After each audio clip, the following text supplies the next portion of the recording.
औज़ुबिल्लाहि मिनश्शैतानिर्रजीम बिस्मिल्लाहिर्रहमानिर्रहीम।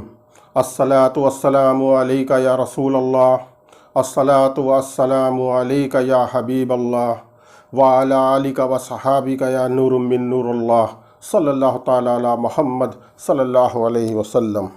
अस्सलामु अलैकुम व रहमतुल्लाहि व बरकातुहू।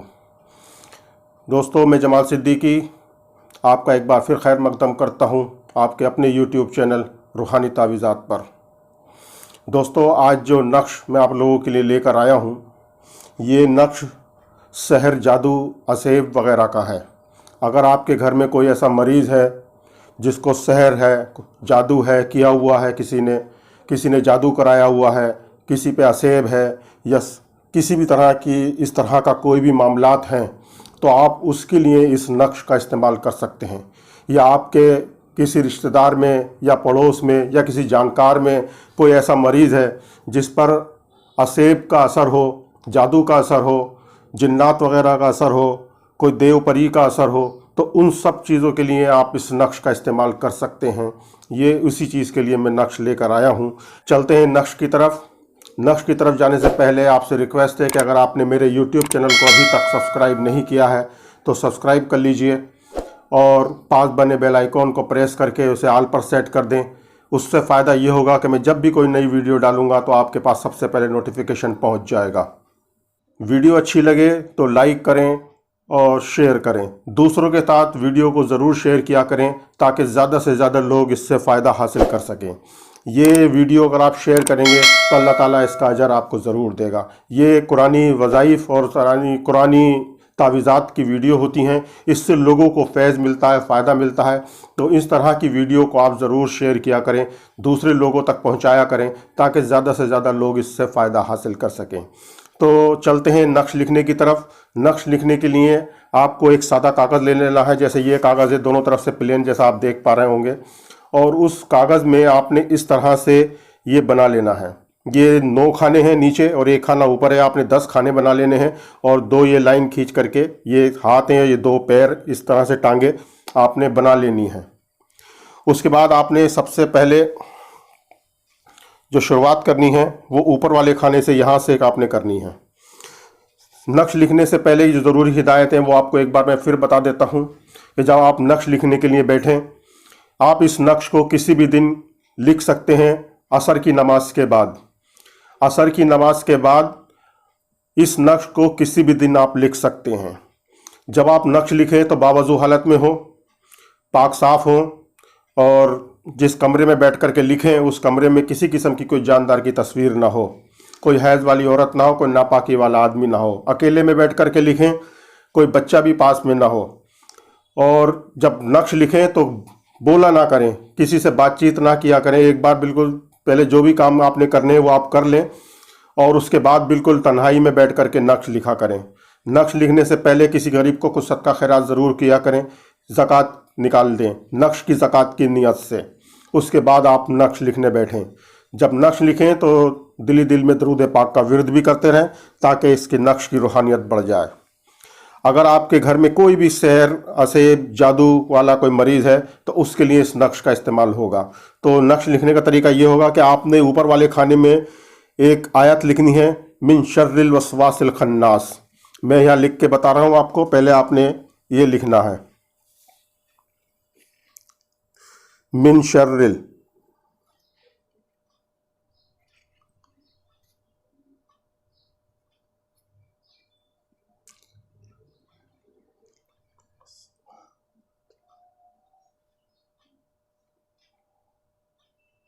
इस तरह से आपने लिख लेना है, मिन शर्रिल वस्वासिल खन्नास। उसके बाद आपने ये वाला खाना लिखना है। मैं इस आयत का स्क्रीनशॉट वीडियो में लगा दूंगा। अगर आप इसमें सही से नहीं देख पा रहे होंगे तो मैं स्क्रीनशॉट लगा दूंगा, आप वहाँ से देख करके लिख लेना। आपने सबसे पहले ये वाला खाना बनना है। यहाँ पर आपने लिखेंगे 7, 8 और 6, 786। उसके बाद आप यहाँ पर इस खाने में आएंगे और यहाँ लिखेंगे 7, 8 और 7। आप यहाँ पर आएंगे, यहाँ लिखेंगे 7 8 और 8, 788। उसके बाद आप यहाँ पर आएंगे 7 8 9। उसके बाद आप यहाँ आएंगे और यहाँ लिखेंगे 7 9 और 0। उसके बाद यहाँ ऊपर खाने में आएंगे 7 9 और 1। उसके बाद यहाँ लिखेंगे 7 9 2। उसके बाद यहाँ लिखेंगे 7 9 3 और ये आखिरी खाना है, यहाँ लिखेंगे 7 9 और 4। इस तरह से आपने इस नक्श को पूरा कर लेना है। उसके बाद आप नीचे आएंगे यहाँ पर और यहाँ लिखेंगे बबाबल, इस तरह से, और यहाँ लिखेंगे हारूत और मारूत, इस तरह से। बस आपने इतना ही लिख लेना है। ये नक्श पूरा कंप्लीट हो गया है। अब ये नक्श लिखना काय पर है, ये से आप समझ लीजिए। जो भी आपके घर में मरीज़ है, उस मरीज़ का पहना हुआ कपड़ा ले लें।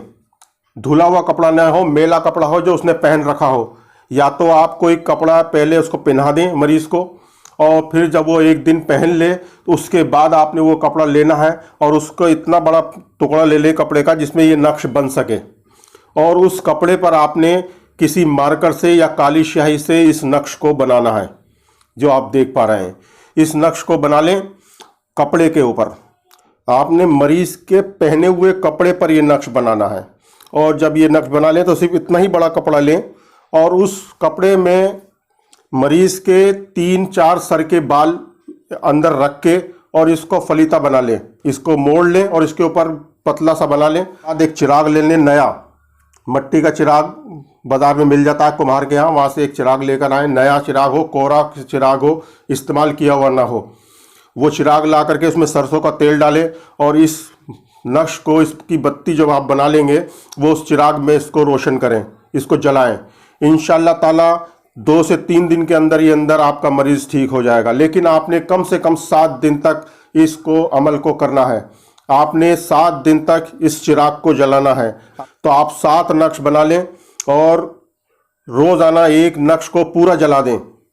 पूरा चिराग, इसका ये फलीता जो बनाएंगे ये पूरा जल जाना चाहिए। एक दिन में आप पूरा जला दें इसको, चाहे 2 घंटे लगें, 3 घंटे लगें या 4 घंटे लगें, उसको पूरा जला दें। उसमें इतना तेल डालें बस कि ये भी पूरा ख़त्म हो जाए, जल जाए। फिर दूसरे दिन नया नक्श बनाएं और कपड़े के ऊपर ही, और उसी को भी इसी तरह से उसमें लपेट दें। उसमें 3-4 सर के बाल मरीज़ के ले लें और उसमें लपेट के लेटें और उसके बाद चिराग में जला करके सरसों के तेल में इसको रोशन करें। ये रोशन जो होगा मरीज़ के सामने ही करें, मरीज़ इसको देखता रहे, थोड़ा बहुत इसको देखता रहे। तो इसी तरह से आप 7 दिन तक इस चिराग को जलाएं। इंशाअल्लाह ताला कैसा ही असेब, सहर, जादू या जिन्नात किसी ने किया कराया होगा, सब इंशाअल्लाह ताला सब खत्म हो जाएगा और आपका मरीज़ सेहतयाब होगा। तो मेरी वीडियो यहाँ मुकम्मल हो जाती है। मैं चलता हूँ, अगली नक्श के साथ आपके साथ फिर मुलाकात होगी। अगर वीडियो अच्छी लगी हो तो वीडियो को लाइक करें, शेयर करें और दूसरों के साथ शेयर ज़रूर किया करें, और चैनल को सब्सक्राइब कर लें ताकि मैं इसी तरह की वीडियो जो डालूँ तो आपके पास बआसानी पहुँचती रहे। तो मैं चलता हूँ। अस्सलामु अलैकुम व रहमतुल्लाहि व बरकातुहू।